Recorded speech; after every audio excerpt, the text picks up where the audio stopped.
Your ladies and gentlemen, kama K kama kawa, Truth Watchdog hapa kwenye ExposeLineKenya official.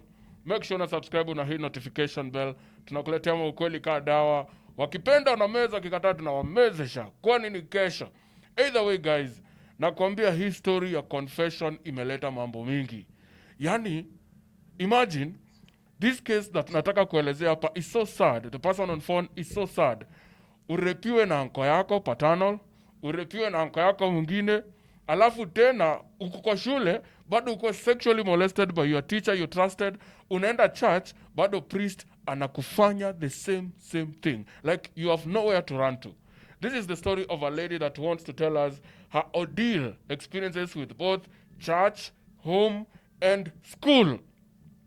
Labda alikuwa mrembo sana, alikuwa so much tempting, or what really happened? That is what we want to hear. And actually, I hope by the end of this video, she will be calling out these fools, sexual predators, so that pali wako wajue, dunia imejua how ni sexual molesters. Either way, let me bring her online. Make sure you subscribe, you hit notification bell, so that you don't miss out any story. And also, if you are a victim, our number is 0704 454609. You can see that actually today Alliance was visited by the alumni and they are calling out the school as to why they have been protecting one Mr. Airo. And I know that through this conversation and confessions, many people are going to come out and many institutions are going to be confronted as to why they have allowed this to happen. Either way, wacha tukaribishe mgeni wetu kwenye line.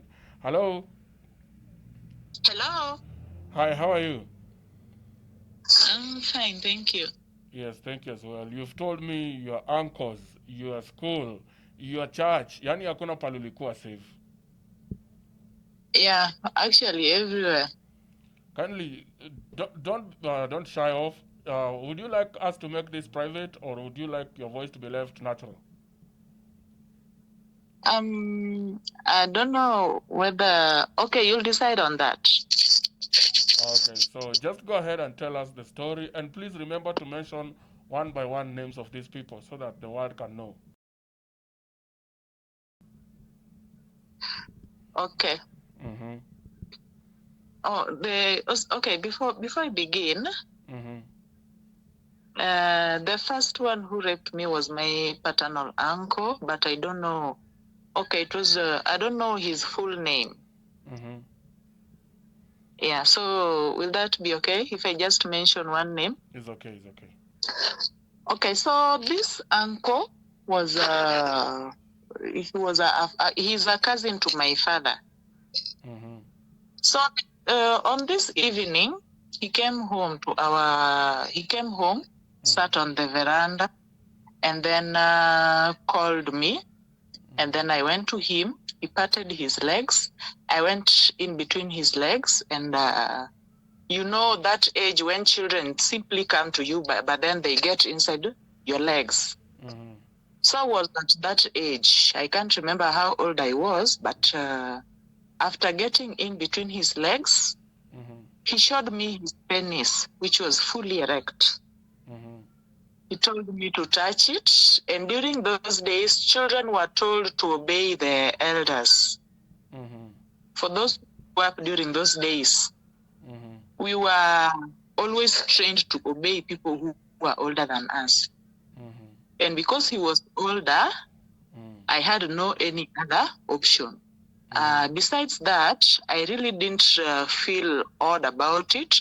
But then I was surprised at the size of the penis because I was still young, was used to seeing my brothers and they were still young. They were younger than me. I'm the firstborn, so they were younger than me. And I couldn't imagine such a thing. Mm-hmm. So this uncle of mine told me to touch his penis. Mm-hmm. After touching it, he made me suck it. Mm-hmm. So after sucking his penis, you suck it, then you look at his face, then he tells you to go back and do it. So I did it several times, and then he left. So that day in the evening, when we were having meals, you know that age when children tend to speak when food is on the table.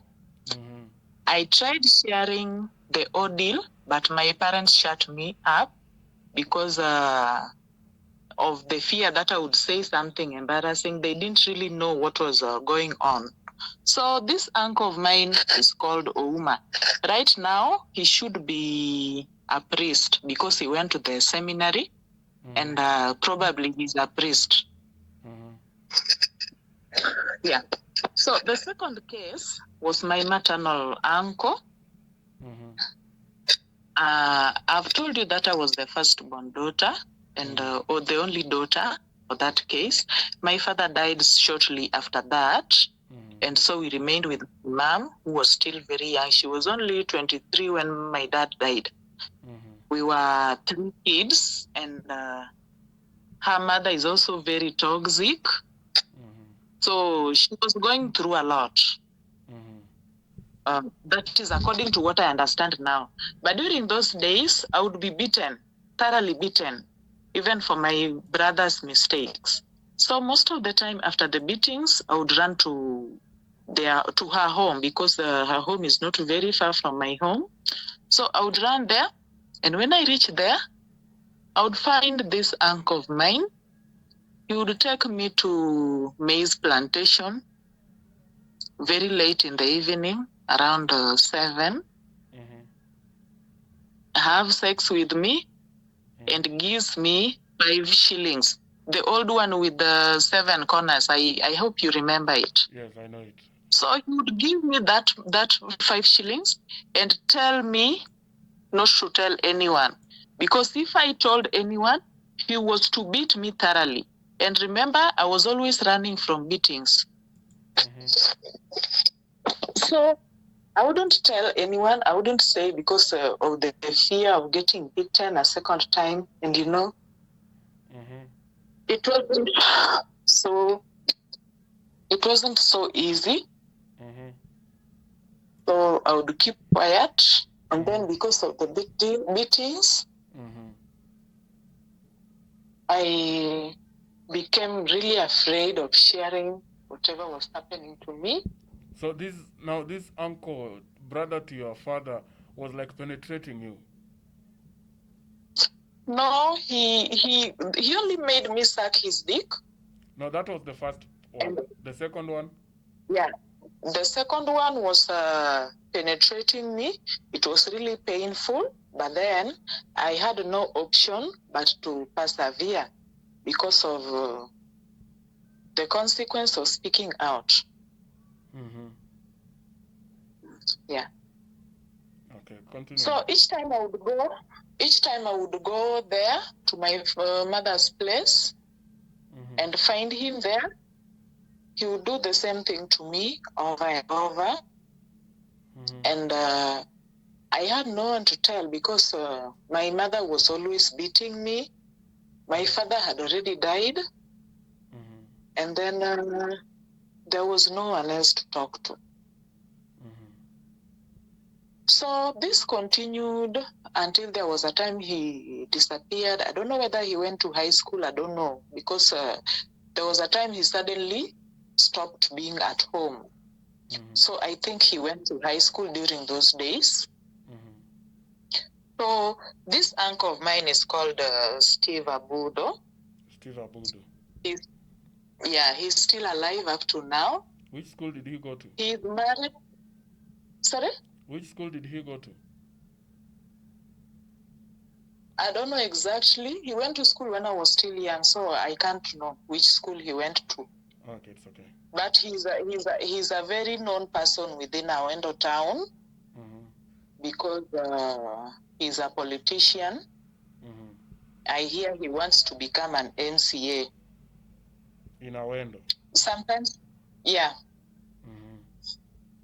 Sometimes I really feel like asking him why he was doing that to me, but then my mind tells me just to let it go.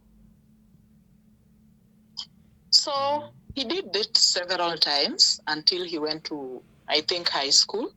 Then when he came back, there was a time he wanted to do the same to me, but I refused. And from then, he stopped. So at class 6, I studied in a Aurojope primary school. That was a school near our home, actually in our village. Okay. So at class 6, there was this day, our maths teacher was called Tom Otieno. He died when I was in first year university. Before I really planned a very bad revenge on him, but then he's no more. Okay. So there was this day, he was seated under some tree in the school compound with the two madam teachers who were on teaching practice. He was teaching us maths. Okay. So while sitting there, we would take our books for marking. And when there is a correction to be done, he would tell us to go back to class and do the correction. So on this particular day, I took my book, and then they were discussing about me. The madam teachers were telling him that I was beautiful. And then he was like, the way she looks like a cat. I don't know how I look like a cat, or maybe I'm still looking like a cat. I don't know. I still fail to understand up to now. But then he still went on and raped me, even though I looked like a cat. Actually, to say you look like a cat is to mean you're beautiful. Sure. Yeah, that is the language men use. If they call you a dog, you are very ugly. Oh. Yeah. Thank you for telling me that. I've learned something there. So that he used to live in the school compound. So that evening, he told me to go sweep his house. I went to sweep his house. I was feeling some kind of weird. So I swept the house very fast. And when he came, he found me at the door. And he walked into the bedroom and asked if I had swept the bedroom. I told him, yes, I have swept everywhere. And then he told me that the bedroom is not properly swept, so I should go back and sweep. So, and then he went out. So I rushed in to sweep very fast before he comes back, because I was already having this kind of feeling. So I went in, bent over to sweep. Then suddenly my skirt was lifted, my throat was caught, and he did his thing. I couldn't shout because he was strangling me during the whole process. So when he finished, he told me that we'll be doing the same thing every day, and I should not tell anyone, because if I do that, he will kill me. He even showed me a knife that he would use to kill me. So remember, I can't tell anyone because at home, I'd be beaten thoroughly. Okay. So this man kept on raping me. I'm so sorry. And when I was in class 8, I became pregnant. Okay. I didn't even know that I was pregnant. When my mother realized, I was beaten, first of all. Then, sorry. It's okay. I'm really sorry about this. Just take out. Breathe in.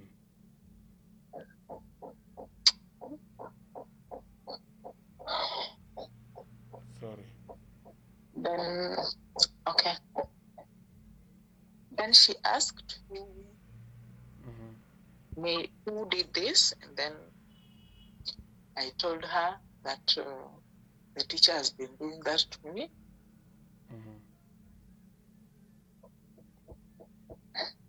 She took it in a way that suggested that we were in a relationship, but we were not actually in a relationship with that teacher. He was raping me. Okay.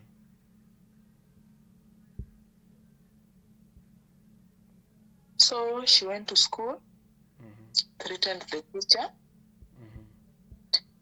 I don't know what happened, but she decided that we are going to abort that pregnancy. It was aborted, and it was successfully aborted. Then she put me on family planning without my knowledge until when I went for the Isindano 3 months. Yes. This nurse asked me why I must be on family planning, and I was like, what are you talking about? You didn't know that you're on family planning. I told her, no, I've been told to come for the injections because this is going to clear my womb because I aborted a pregnancy. So this should be a medication to make me healthier, to avoid any complication that might come after the abortion. And she sat me down, told me everything.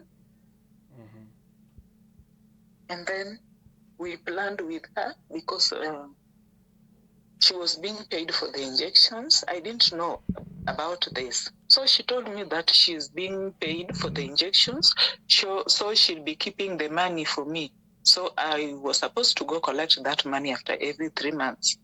But when she told me the intentions of the injections, I told her to just keep the money. I didn't want it.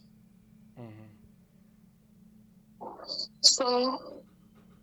And who was paying this? Your father, your mother, or the teacher? My mother. Wow. My mother was paying for the injections. Okay. So after the abortion, I went back to school, and I kept my distance from this teacher, and he kept on threatening me, and he was the kind of teacher who was feared by everyone in the school, because he would beat you and beat you thoroughly. So he was feared. So because I kept on refusing to his to him to be raped by him, he started beating me. So anytime he would come to class, he would beat me even without doing anything. He would just cane me for nothing. Until my classmates started asking why has he suddenly become so harsh towards me? Because previously he would beat me, but he wouldn't do it like the way he was doing it afterwards. So he would really beat me.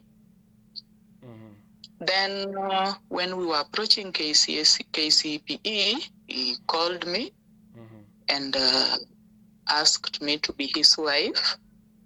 Jesus. After sitting for KCSE, because my mother was a single mother who was very poor, and so my mother wasn't going to afford high school fees. So he told me to marry him, because after that if I do so, he will take me to high school and pay my school fees. I didn't talk. I didn't tell him what I want. I just kept quiet. He talked and talked and told me now after seeing that I'm not talking, he told me to go think about it and give him a response in a period of 2 days. So I went. The 2 days passed. He called me again, inquired about it. I told him that I don't want to get married. He told me that if he hears that I get married to someone else, he will make sure that he comes for me. So I kept quiet, and that ended. So after KCPE, I went to Form 1 after a very long struggle. I reported after half term of first term. So I went to school, studied at Form 3. My mother couldn't pay the full fee for term 3. That was in Form 3. So I stayed at home for almost the whole of third term. And so I didn't sit for my third term for the end term of Form 3. So the following year, I had to repeat the same class because I didn't have a report form for the end year exams. Yes. I was taken to a new school. I resat my Form 3 and Form 4. Then I went to university. So when I was in first year, second semester, I had my younger brother called me one day that that teacher has died. I don't know whether he knew what was happening, but he told me that the teacher is dead and they are going for the burial. He also studied in the same school. And it happened that the teacher died when he was still in primary school. So when I heard that he died, I was really disappointed because I had already started plotting for a revenge, which I think wouldn't have helped me anyway because it doesn't make someone feels better. True. So that was the third case. And the last case is in church. Okay. I was a Catholic. I stopped going to church. Mainly because each and every priest sees me as a sex object and they want to have sex with me. But this particular one, Yes. Father Dalman, he comes from Father Dalmas comes from Asumbi. During that period, he was at Ulanda Parish. Our parish is Ulanda. So he used to have some masses around home, and each time he sees me, I was a choir member during those days. So each time he comes for a mass, when I go to receive, he would make sure that he touches my lip, my lower lip. So I stopped receiving. Then there is this day he was at our church. Then after the mass, he called my mother and told my mother that he wants to see me at the parish. He's been telling me to go see him at the parish, but I am not going. So he's telling my mother to tell me to go see him at the parish. Now that my mother is the parent, I have to adhere to what my parent tells me. Yeah. So he called my mother, told him, and then my mother called me. I was also around. And then he told me in front of my mother to go see him the following week on a Tuesday. So after that, my mother asked me why he really wants to see me at the parish. And I told him that I also don't know. So on this day, I go to the parish. He tells me to wait in the office. After around 10 minutes, he comes in, then closes the door behind him. Then he sits at the table. So he asks me about school. I was still in the university during those days. He asks me about school, my siblings, how they are faring on with their school, my mother, and everyone. I tell him that they are all okay. And I start asking myself, why is he asking me? Okay, he wanted to see me. Then why is it about my family? There should be a reason why he called me here. Why is he asking about my family? And then the door is also closed.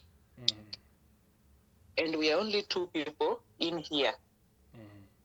I was really feeling scared, but then kept on. I think he was bringing in my family story to make me feel comfortable. I don't know. So there was a shelf with the books that were arranged up to some a given height. So he tells me to get him a book from an upper shelf. And because he's a respected religious leader, I stand up, go get the book, then he comes behind me. And when I turn to look at him, because he was very close and I was not comfortable with that. He holds me very tight on his chest. He actually held my neck. And when I peeped down, he was rubbing himself. And then he was telling me that I want to get inside you. And I told him, no, that is not why you called me here. And then he asked me, why did I call you here? I haven't told you why I called you here. So this is the reason why I called you here. It happened that there were some priest visitors in the compound, and that really saved me, because without their presence, I'm sure that man would have raped me. Yeah. So I told him that if you continue doing this, by this time he was already releasing. And he told me that the next round should be inside my body. So I told him that if you continue doing this, I'm going to scream. So already he was inside you? No, he wasn't. Okay. Yeah. He held me by the neck and told me he was rubbing himself. Okay. Alikuwa na nyonga kind of. Okay. Yeah, and he was releasing by this time, and he told me that the next round of his release should be inside my body. So I told him that if you continue doing this, I am going to scream, and your visitors will hear that something is going on in here. So when he heard that, he released me, and then I walked out of the room, went to the church. I was crying throughout the time, and his visitors saw me crying. I went and sat inside the church, and he came after me, peeped and saw me inside there, and then he didn't come to talk. He didn't say anything. He didn't explain anything. He just, I don't know, he just peeped and went away. Actually, he didn't even go away. He stood out there with his visitors. So I sat there for almost 30 minutes asking myself why I have to go through all this. Because the church is the only place where you should find peace. Yeah. But this is happening in such a place. Yeah. I didn't stop going to church. Several priests came after him. He got transferred because of such kind of things. So he used to have victim. he used to have affairs with some married women. Okay. And their husbands were furious about him. Mm-hmm. So he got transferred. Okay. Then after he got transferred, some other priest came. There were some that I knew when I was in school, and some I came to know when I was outside school. So after that, I joined the youth, became a leader. And the moment I became a leader,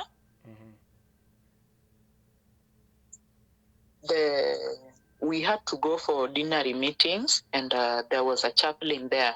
I was also elected a secretary at the dinner level, and the chaplain was always on my back. He wanted sex, and he would say that he wanted nothing but sex. Mark you, he's a priest. Same church? There is this, yeah, still in the church. What is the There name is of the this church? other group. Sorry? What is the name of that church again? Oh, Ulanda Catholic Parish. Ulanda Catholic Parish. Yeah. Okay. So, at the dinner level, I met Father Marcelin. Father Marcelin always wanted sex from me. Now, we have 3 fathers here now. There is Still two. The chaplain? The chaplain is Father Marcelin. Or the same person? Yeah. So, Father Marcelin always wanted sex from me. Until there was a time we went for diocesan election. And because I was a member of executive at the dinner level, I had to attend that election. And when the election was done, he realized that I was not elected. And he told the panel that I have been an active member, and so I have to be given an office. And I was made the female coordinator, although there was already a coordinator. And that the coordinator, because the coordinator was a male, I was made the female coordinator. His main aim was to find access to me, so that in case there is a meeting, he would plan on how we are going to that meeting, so that he can find time to be with me and maybe persuade me to have sex with him. Then there's this other father called Gabriel Otieno. Gabriel Otieno. He's now at Uriri Parish. Just a minute. Gabriel Otieno. Right now he's now at Uriri Parish. Sorry? Come again, Turi? Uriri. Uriri Parish. Yeah. He wanted sex from me until it reached a time when, because I always told him no, it reached a time when he meets me, he doesn't greet me, he doesn't talk to me, he doesn't, like, he's just keeping away. Not in a good way, but maliciously. So he also wanted sex from me. Okay. And when I persistently told him no, he became mad and stopped talking to me. So sad. That doesn't hurt, because after all, I don't care. Okay. So right now we have there's a priest. The last time I stopped going to church, there was a priest in my parish, Ulanda. He's called Father Nicholas Oyako. Nicholas Oyako. He would look at me. Yeah, he would look at me lustfully, and even tell my colleagues that my behind is beautiful, I am beautiful, I should go to him. He would inquire, try to find information about me from my peers. Mm-hmm. They also knew that the priest had a crush on me. Mm-hmm. The first one huyo wa kunyonga ulisema alikuwa anaitwa nani? Alikuwa anaitwa Dalmas. Dalmas the Nyonga man. Dalmas. Mm-hmm. So this priest, okay, he hasn't told me what he wants, but he would simply look at me and comment. You can see when a man really wants you. Yeah. Yeah. Sometimes he would comment, tell me that, why did God bless me with such beauty? Why did God do 1, 2, 3? Like, you are asking yourself, if these are the men that we should be trusting as believers, then why should God give us better people than these ones? Yeah. So he's one of the reasons why I stopped going to church, because of that leadership position. He started fighting me because I was okay. He wasn't able to tell me his intentions, but then he was seeing that I was not interested or giving him the attention he needed. So he started fighting me, but in a way that you wouldn't realize. He would simply tell other office bearers that whatever we are planning to do is not going to happen. And at that time, I was the assistant chairperson. The chairperson was the one who was always in the parish, almost always in the parish. So we would come up with an idea. Then because I was in the meeting, the idea is cancelled. Wow. So I simply stopped going there. To date. And yeah, I'm not going to church even right now. I don't go to any church, to any parish. I don't. Yeah. Wow. This is the saddest story I've heard so far.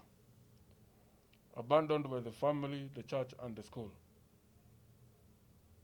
All of them at the same time.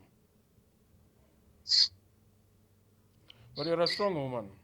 You coming out to speak about this, you're a very strong woman. And I really appreciate your time. I really appreciate your confidence. Just to come and tell the people, this is how it was. This is what has happened to me. And I believe these people are supposed actually to face the full force of the law, because this is uncalled for. It's bad behavior. It's a misrepresentation of the institutions they are in. And I just hope that if justice will not catch up with them, may karma hit them strong so that they can realize the pain that they have actually taken you through. I am really sorry from my side, and as ExposeLineKenya official, we will make sure that this story gets to be heard by the world. How these priests, how this teacher, how these uncles actually messed up your life while you're still a child. And we really sympathize with you. We are really sorry. Thank you. You're welcome. So, guys, that has been a story of one lady. I don't know her name, but I don't think I should disclose the name. But that is what has happened to one of these ladies and in these homes. And I know many of you are out there and might have gone through either similar or even worse situations. The number is 0704454609. This is not just a confession, but also it is your time to call out the sexual beasts, molesters, who are hiding behind schools' doors, who are hiding behind church doors. It is time we call them out. Even doctors, it is time we call them out by their names so that the world, their families, can get to know that you are living with a monster in the house. Otherwise, thank you so much. Remember to subscribe, hit a notification bell. The number is always 0704454609. Bring your confession forward and we will share it with your world. Thank you so much. See you in the next one.